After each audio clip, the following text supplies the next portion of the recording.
First question is the theme of eco-terrorism in the film.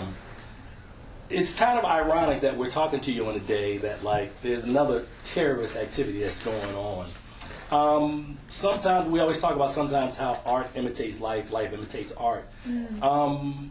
What are your feelings not just about this incident, but on eco-terrorism in general, as we're looking at it now from a cinematic standpoint?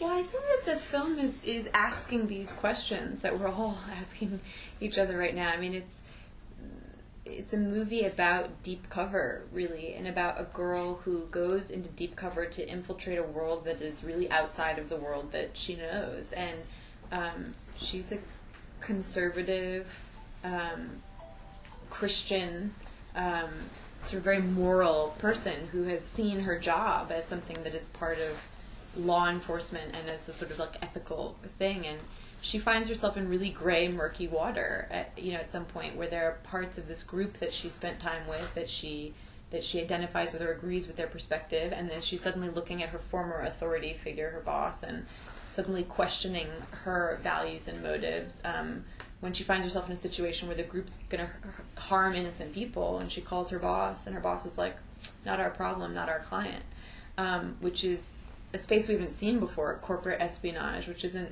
connected to the same law enforcement with the ethics beneath it that we've seen. So it's a complicated gray area, and I think the film is asking those questions about how far is too far to go when you're holding people accountable for things that you feel that they have done wrong because there's a failure of the justice system to do so. Yeah, and what's the line between radicalism and lunacy? I saw the film at Sundance and loved it. I thought it was great. One of the things I really liked about Sound of My Voice last year was how much kind of research you all put into it. So I'm curious what you guys did to research this film. Did you go into some, anarchist, groups and kind of feel your way around a little bit? What'd you guys do? We actually spent a summer just traveling around and living with different groups, not all of them anarchists, but all of them living life differently than we lived life. But we didn't do it as research. We did this 4 years ago just for our own experiences. And we were so kind of moved by them. We wrote other things. We came back and wrote Sound of My Voice and made other movies. And it was actually years later that we started writing about it because we wanted to make sense of what had happened to us for ourselves. And so you wrote this before Sound of My Voice? Or after? No, we wrote it after Sound of My Voice, but before we made Sound of My Voice. Ah, okay. Yeah. Gotcha. So, summer of 2009, we went on that trip. Then we wrote Sound of My Voice, and we made Sound of My Voice, and then we wrote The East, and then we made Sound of My Voice in 2010. Okay. So I'm curious, living off the grid of capitalism and all this stuff, and you decided to live this interesting life. What came out of that? What were some of the experiences that just really stood out? I know that the dumpster diving and the food, that's probably something that would have been difficult, but what else happened? Well, Britt was telling a story that I had sort of forgotten about that I remembered earlier today, which you maybe remember, which was that at the end of the summer we walked into a Whole Foods to use a bathroom, and we were so overwhelmed by we saw this jump in here if you want, artificiality or fakeness of everybody. They were so clean. They smelled like chemicals. Yeah, I mean, you've gotten used to smelling people as people smell, and at first that was didn't smell nice and was sort of something that was other or repulsive. And then you of course think, oh no, it's nice. I can recognize people by their sense of smell. Before that, even see them, I smell them. Walk into the room, and then you go into a space again where everything has been scrubbed with bleach and everything smells like chemicals and everybody's got makeup on, and everyone's looking at us really strangely. Yeah, that was weird. And we feel like this is a space where we've been in all of our lives. What's the problem? And then you go into the bathroom and see a mirror there for the first time in 3 months, and you're like, oh, I look different. I have not seen a mirror in 3 months. I forgot that this, forgot about presentation of self, about grooming, and all this stuff. But also something you said that was so beautiful. The look in your eye changes when you come across these people. They have a look in their eye. At first, we thought that look in the eye was hostility, and we kept thinking people were hostile towards us. And then you say what you think it is, which is so good. I think that you realize that the look that they have in their eyes, that they're not afraid, and that's what someone who's not afraid looks like.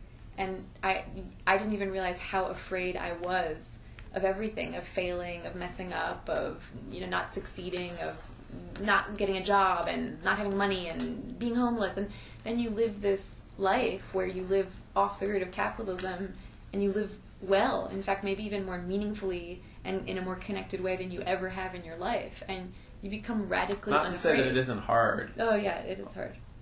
It's hard, but it's possible, and And that hardness is rewarding. Yeah, so that changes you. So were any of the figures, Izzy, Doc, Benji, any of them sort of composites of any of the figures that you met? No. Okay. Maybe Benji has some qualities of people we saw, but nobody else. Oh. I mean, they all have a kind of. There's nobody specific. It's not like we had experience or met like somebody who was a former doctor. Yeah. Or had straitjackets. Nobody made us eat in straitjackets. I wish someone had made us eat in straitjackets. But certainly the ideas and the philosophy and that sense of communal living really came from experience. Ellen, curious to know how you kind of related to Izzy. She's sort of the firecracker of the group. That's a good way to put it.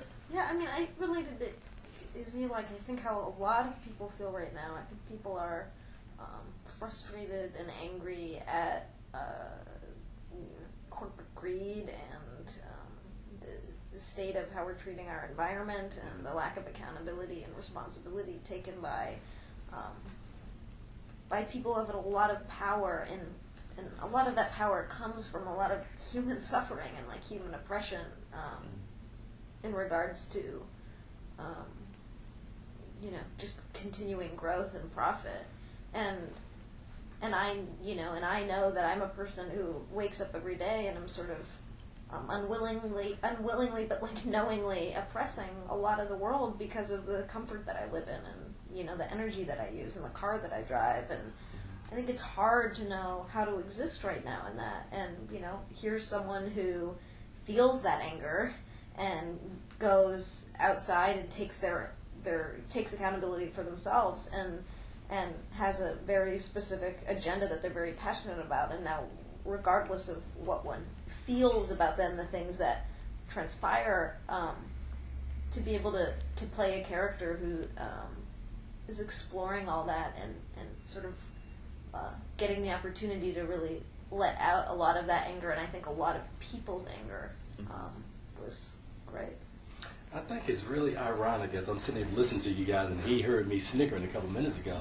The irony for what I'm listening to you guys talk about is that you come from an industry that's all about, I don't want to say oppression, but it's all about wealth and opulence.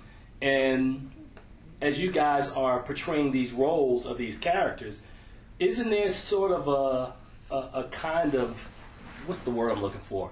Doesn't it sort of kind of bump heads the philosophies that you guys represent in this film versus the industry that you guys are working in to produce the work? That's a really good question, and I think that that's something that's addressed in the film, because Benji was the heir to a big fortune and had a big house that he set on fire.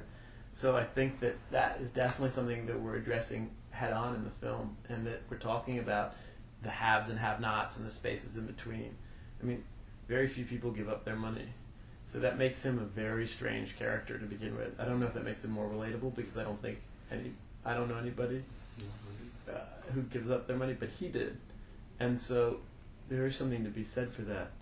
Maybe it's, what interests me about that is the bravery it takes to sort of give up money and to live off of the grid like that. That's just my answer. Yeah, I mean, it's a good. What you're saying is true, and I think a lot of people in the industry struggle with that. The desire to or the conflict between doing a job that requires authenticity and like deep humanism, especially as an actor, and then a lot of the things around it which seem to focus on the superficial. And the more you focus on the superficial, the less you are actually able to do your job, which is so much about the interior. So there's that struggle all the time. I think it's a conflict for a lot of creative people. And I think that a lot of movies, really at their heart, are these like intensely emotional, moving experiences. We all know that moment that, like, just, when we were kids, where a movie just blew our mind, or as a grown-up even. Like, I just saw Lincoln recently, I hadn't seen it, and I was just so moved. For days I was moved. And I think capitalism, it's like all these vultures to this flame of truth. And they, like, it comes around it, really. It's like draws a swarm of bugs to it. And so that's why the movie industry is actually shrouded with all this superficiality and all this opulence. But actually, like, the people who are doing the work that really moves us, I think aren't that interested in that stuff. That's just the outer shell, the encasing that grows out of the fact that, like, everybody is drawn to that truth, and especially capitalism, because that's how you can make money, is combining that emotional moment with, like, a way to make it transactional. It's well said. And I think because you guys represent young Hollywood, there's going to be a backlash no matter what you do when you're famous and when you're known. Because we might see you at a premiere, and yet the message of the film is about oppression and the things you deal with. And you can care about these things and be famous and be an artist and be a writer and a thinker at the same time. But the media, as you know, you hear things. And so it's hard for you guys. But I think the documentary filmmakers they've been our occupiers forever. They've been occupying and putting the message out since day one.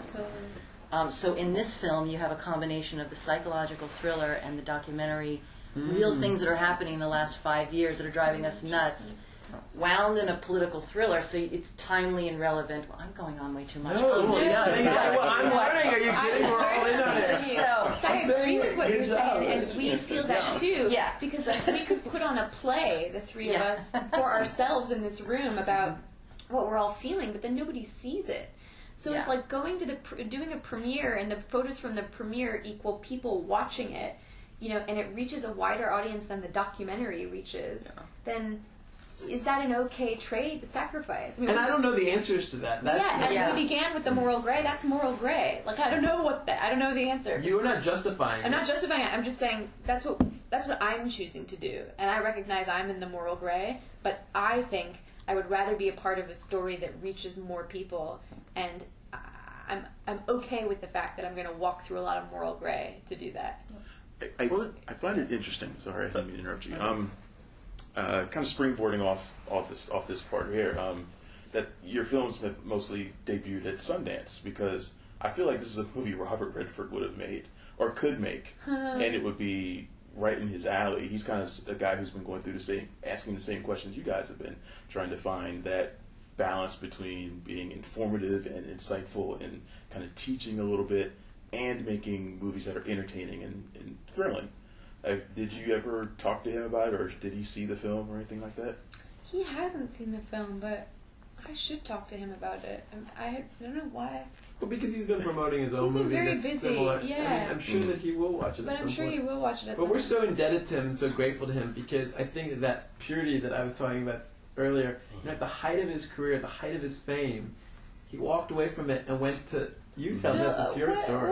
Went to go build Sundance, which is like an institution now, the same way Georgetown is an institution. It seems so obvious, but at the time, it was crazy to the point of almost seeming deranged to people, that an actor that was at the height of his creativity and could do anything he wanted to was leaving LA to like collect a bunch of cabins together in the woods and snow of Utah, and then was going to try to get people from New York and LA to come trudge through the snow to watch small indie movies made. I mean, people there was were no like, indie market there then. was no indie, it didn't even exist. He was making it up from scratch, and people were like, "You're crazy." And I'm sure at some point he even felt like after it like wasn't working, he's putting his own time, energy, money into it. That was a belief that he went on his own for years, and the rest of the world caught up with him. That's like true anarchist behavior.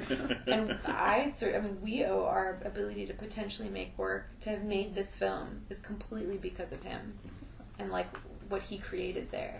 It's crazy to think about, to owe so much to the What I was going to ask was, what was behind your decision to sort of combine this whole documentary footage, pseudo documentary footage with digital film, and sort of also the use of the shaky cam? Well, just like taking what's in our lives these days. Like, I spend a lot of time watching YouTube videos. How could it not influence the filmmaking? Like, and the power of YouTube. Like, one of the things that we thought was so cool is that, if there was an oil spill at the CEO of BP's summer estate, and a group had put that on, like, that video would be so viral. If that video existed right now, we'd all want to watch it. Like, I want to watch that stuff. Or I want to see, like, some bankers get their houses foreclosed. Did you see all these poor people evicted from their houses? We should make one of those as a thing for this movie. But like, I want to see like a banker and his wife, like his like bleach blonde wife, like getting kicked out of their house by the police. Well, you do have the Queen of Versailles. Yeah, exactly. The Queen of Versailles. But he's not even a banker. That guy is like a. What do you call it? He owns timeshare. But he's also like a risk taker. He's like a maverick. Like, I want to see one of these like conservative, like, I mean, he is conservative. But We do have revenge fantasies against these people. Yeah. So you can do that in your film, which is great. I want to ask you guys about two scenes with the flesh. When you do the surgery on Ellen, and you stick your hand in, and then also with the deer. And I notice with your films, things get very the throwing up and flesh and squishy. There's something I don't know what it is. So very visceral. what does that mean in this movie? The idea of what is that all about? Feeling the flesh, and who thought of that? I think part of it is certainly with the surgery scene, because I think the Izzy surgery scene came first. That was actually one of the integral things in the movie that we were trying to get to. Because sometimes you write these things or have these ideas. The soup scene was another one, and you're looking for a framework that can hold the weight of this idea or moment. There's something that I think was really intense about the idea. There's not a lot of violence in this movie for a movie that's a thriller. I mean, there's one person dies. There's one gunshot. That's it. I mean, two guns appear, and one gunshot, one person dies. One cutting, I guess, of the arm. With a Coke can, but that's not but it's not like a Bourne Identity movie in which lots of it. And so the idea, I guess, of exploring what it means for where that bullet actually goes, that we all watch this violence so much and are so desensitized to it, dealing with what it means for one person to die, and one person's body in that flesh, and what that means to go in there and take the bullet out. I mean, I think that moment really changes Sarah. I mean, it's really well acted, and it was. I think it's really well acted. It's really well acted, and just everything that happened, and you could see it in your face, and the fact that you just took time, and we were all just sitting there. I know. I remember the first time we ever tested the movie with a test audience, because it was a studio movie, so there was a test. So I didn't get to see it for the first time at Sundance, which is where you normally see a small film with an audience. It started with a test, and the movie was 2 hours and 15 minutes at that point. We had no idea what we had, and it was an hour and 40 minutes into it. The surgery scene happened, and you could hear a pin drop. The entire theater leaned forward. And I think one of the other cool things about that moment is that you realize that Sarah has a skill set that is very useful. All of a sudden, she really belongs in that group in some strange way, because she could be calm and pull herself together and go into Izzy and get that bullet. And not a lot of people can do that. And it's a moment that I remember seeing on the monitor for the very first time too. And Brit did the performance, and I knew she was going to be good because I believe in Brit. But she had something else, a certain stillness that I don't know. I saw you in a whole new light after that. I fell in love with that character after that moment. So thanks for bringing it. Izzy, you were great just laying there. It was. Guys, I think I'm afraid. No, he wanted to ask one last question. I had a question for Ellen. I wanted to find out. I guess you made your film debut at Hard Candy back in 2005. Am I correct? You mean for people that most people saw. Correct. For most people, yeah. But Yeah. I worked since I was a kid.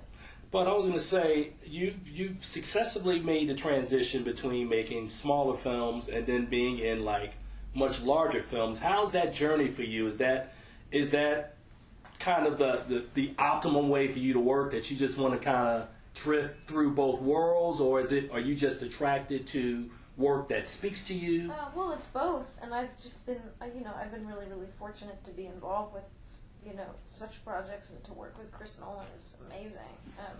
What's amazing about working on that movie is, like, despite the gravity of it and the scale of shooting a movie like that, he's just absolutely, first and foremost, an incredible filmmaker, and the way he is and the way he is on set is just so egoless. And to be honest, when you shoot a movie with him, I mean, let's get real. Yeah, some days you're like hanging upside down or flipping in a car, of course. But the scale of it really tends to disappear with him. Like he really gives actors space, and it's being able to have the diversity of, from going to that kind of a movie to, it lets you do the smaller movies. It's not always easy to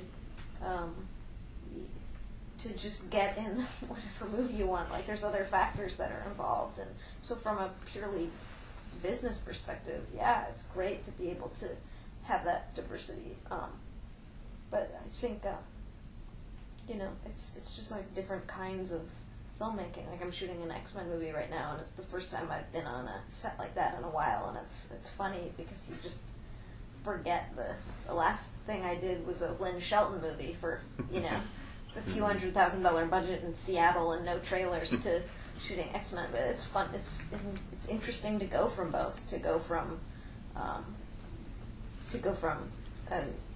Lynn Shelton movie to these crazy sets that, like, blow your mind. I mean, you feel like a very small part of that kind of production. And this production was shot in 25 days? Yeah. We had fun. And you guys had fun. Yeah. Wait, one question, Brit. Do you think towards the end of the film, the Sarah, the Eve personality or the Eve as a personality takes over? Or do you think Sarah remains Sarah throughout? Oh, I think she's totally changed by the experience, but I think she also holds on to her sense of self. Zal said once, I thought this is really true, that people don't, you often watch in films like a complete transformation, but that's not usually what happens in life. Like, you hold on to a lot of who you are, and aspects of you evolve. So I think aspects of Sarah evolve, but she's still Jane. That's why she ends with her prayer at the end. Yeah. Okay.